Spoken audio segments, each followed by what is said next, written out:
everyone, welcome to another video. In this video, I'll be sharing with you the different types of matrimonial reliefs that we have in Nigeria. Many people are not aware that dissolution, that is divorce, is not the only applicable relief to a marriage that is about to go south or that went south. There are other applications you can make to the court, and that is what I'll be sharing with you in this video. Please make sure you sit back and watch this video till the end.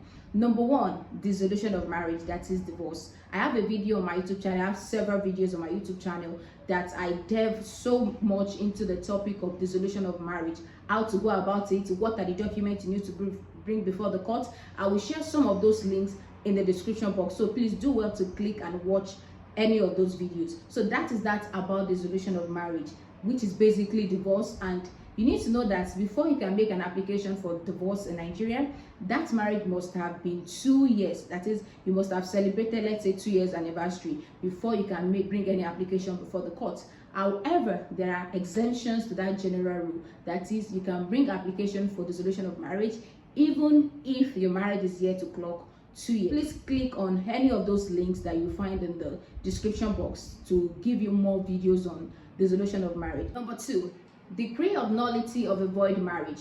In this situation, either of the parties to the marriage may approach the court for the court to make a verdict that the marriage has been void from the beginning.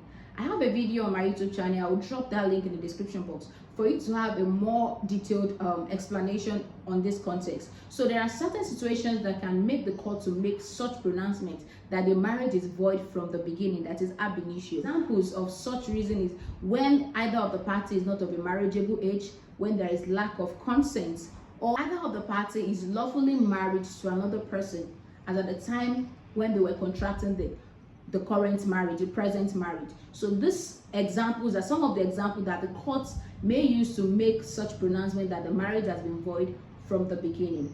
Number three, decree of nullity of a voidable marriage. In this situation, there is an existing lawful marriage. However, upon the pronouncement of the court, that marriage will be deemed invalid. Certain situations, examples of situations that will make the court to arrive in this to make such decree is a situation whereby either of the parties of unsound mind or cannot consummate the marriage, or a situation whereby the woman is being impregnated by another man while the marriage is in existence. So courts can make a verdict that is that the marriage is voidable to render the marriage invalid. This is quite different from when dissolving a marriage. Number four, decree of judicial separation. In a situation whereby parties are not finding the marriage so easy, they may make, or either of the parties may make an application to the court for the court to relieve them of cohabitation. That is, the man and the woman can now live separately. However, the marriage is still intact. The statutory marriage, the marriage has not been dissolved. Just that parties are now no longer cohabiting. Okay, and in this situation, either of the party may be guilty of trespass. For example, when the man failed to get the consent of the woman to visit the woman, that may actually be a trespass because cohabitation has ceased between them, even though the marriage is still subsisting. Okay, so judicial separation is very much different from dissolution of marriage. And the fifth is restitution of conjugal rights.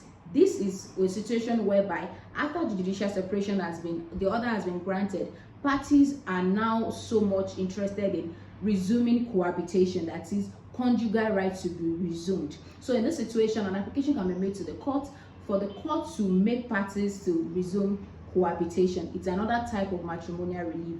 And the last but not the least is certification of marriage. This is a situation whereby there is no valid marriage, okay? But it's a situation whereby a man or a woman somewhere is making the false allegation and is doing it, he or she is doing it persistently, that the other person, he or she is married to the other person. So in that situation, a petitioner can make an application to the court for the court to restrain the other party, that party that has been making the false and the persistent allegation that he or she is married to the petitioner, for the court to restrain such person from further making such allegation. So these are the 6 types of matrimonial reliefs we have in Nigeria. So in your situation, dissolution of marriage may not be the applicable thing. It is possible that your marriage is even void from the beginning, and as such, the pronouncement the court will make is a nullity of a void marriage and not dissolution of marriage. Thank you so much for watching, and I will see you in my next one.